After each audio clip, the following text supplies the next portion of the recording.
Cette semaine, dans Futura Récap, les périls des JO, une horloge atomique, le monde sur une plaque chauffante, des satellites en carafe et un mystérieux ordinateur antique.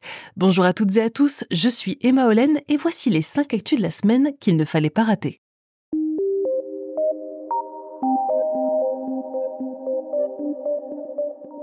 On commence avec une perspective, je l'admets, pas tout à fait réjouissante. Et si les Jeux Olympiques et Paralympiques de Paris se soldaient par une crise sanitaire ? Non, je ne parle pas de la Covid-19, bien que celle-ci soit toujours indéniablement dans les parages, mais plutôt d'un petit envahisseur porteur de maladies qui pourrait bien s'inviter à un festin au sein des stades pleins à craquer. J'ai nommé le moustique tigre. Si vous écoutez notre chronique Futura Santé, vous le savez, avec le réchauffement climatique, ce petit animal assoiffé de sang a pu étendre son implantation dans la métropole française. Et il amène dans ses valises des compagnons de voyage des plus déplaisants. Chikungunya, dengue, Zika, Usutu ou encore virus du Nil occidental, ces maladies bien connues sous les tropiques deviennent désormais un sujet de préoccupation pour les Français et Françaises métropolitains. Alors que par le passé, les cas étaient importés, c'est-à-dire que des individus revenaient malades de destinations lointaines, aujourd'hui, les cas dits autochtones se multiplient. Le premier cas de Zika contracté sur le territoire, par exemple, a été reporté en 2019. Et il y a quelques jours, le premier cas de dengue autochtone de l'année a été détecté. Pas étonnant donc qu'à l'approche des Jeux, Santé publique France ajoute à sa liste des risques naturels, environnementaux et terroristes les risques infectieux.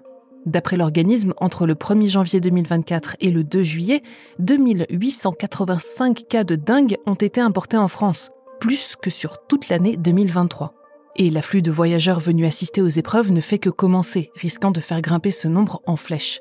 Heureusement, une étude de l'Institut Pasteur a permis de déterminer le rythme de transmission de ces maladies.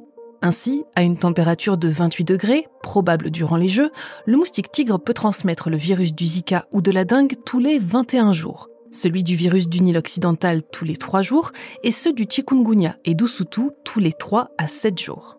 Ainsi que l'explique Annabella Fayou, autrice principale de l'étude, si un cas de dengue est détecté en Île-de-France, nous savons désormais qu'une désinsectisation doit avoir lieu dans les 21 jours. Selon les températures qui toucheront la région francilienne cet été, ces informations seront essentielles pour adapter les mesures d'endiguement. La tâche ne sera pas aisée pour autant car les cas doivent être reportés et suivis assidûment. Et tous ne présenteront pas forcément de symptômes. Alors, si vous souhaitez aider les autorités sanitaires et éviter de tomber malade, cet été, portez des vêtements couvrants et clairs, ne lésinez pas sur les moustiquaires ni sur les répulsifs, idéalement à base de DEET, et ne manquez pas de consulter votre médecin généraliste en cas de fièvre ou de courbatures inexpliquées. La nature a le sens du rythme, c'est même grâce à cela que nous parvenons à mesurer précisément le temps qui passe.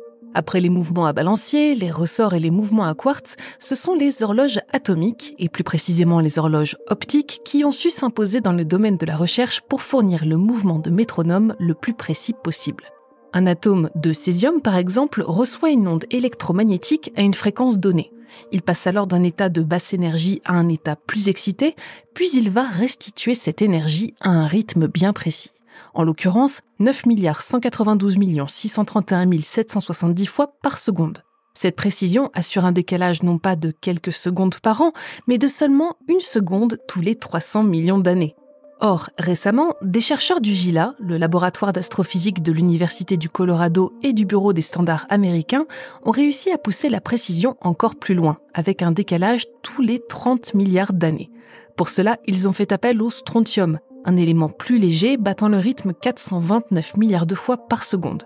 Alors, vous pourrez me dire que ça nous fait une belle jambe, mais les applications d'une telle avancée sont moins fantasques qu'on ne pourrait le penser. Une horloge de ce calibre pourrait nous aider à mieux comprendre comment la gravité déforme le temps sur des échelles microscopiques, avec à la clé une amélioration des systèmes de positionnement par satellite et de la synchronisation des réseaux de communication. La preuve que, aussi abstraite qu'elle puisse paraître, tout le monde gagne à ce que la science progresse.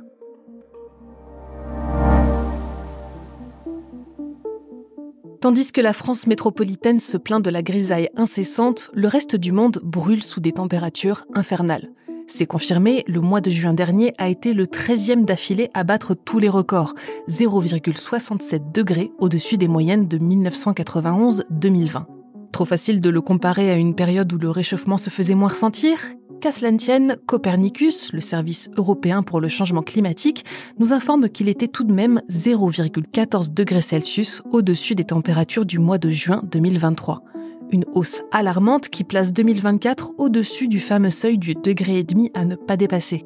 Entre juillet 2023 et 2024, les chercheurs enregistrent une température mondiale 1,64 degrés au-dessus des valeurs préindustrielles servant de point de référence. En Chine, les températures nocturnes tournent actuellement autour de 30 degrés. Aux États-Unis, certaines régions avoisinent dangereusement les 50 degrés.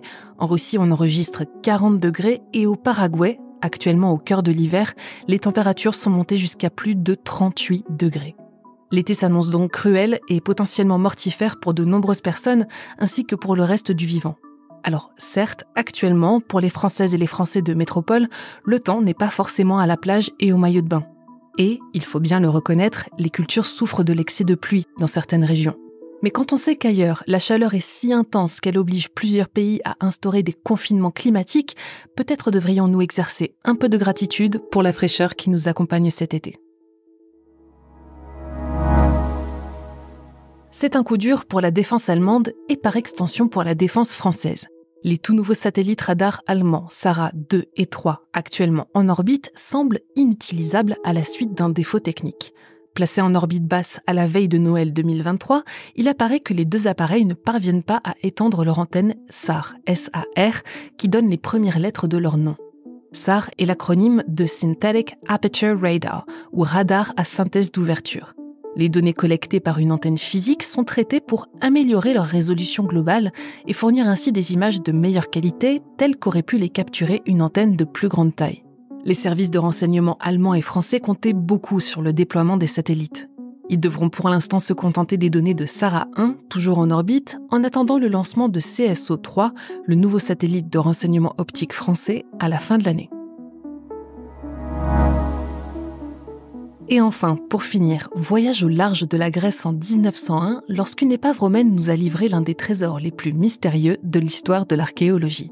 Le mécanisme denticitaire, étrange assemblage de tiges, de plaques circulaires et d'engrenages en bronze, a longtemps confondu les chercheurs, mais grâce à des années d'études et de transmission des savoirs, il se pourrait bien que nous ayons enfin trouvé à quoi cet appareil servait.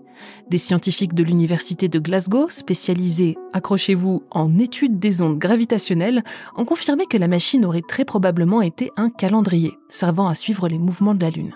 En adaptant les méthodes statistiques utilisées par le LIGO pour mesurer les ondes gravitationnelles, les astronomes ont déterminé que l'un des anneaux de l'appareil compterait environ 354 perforations, correspondant au calendrier lunaire grec de l'époque.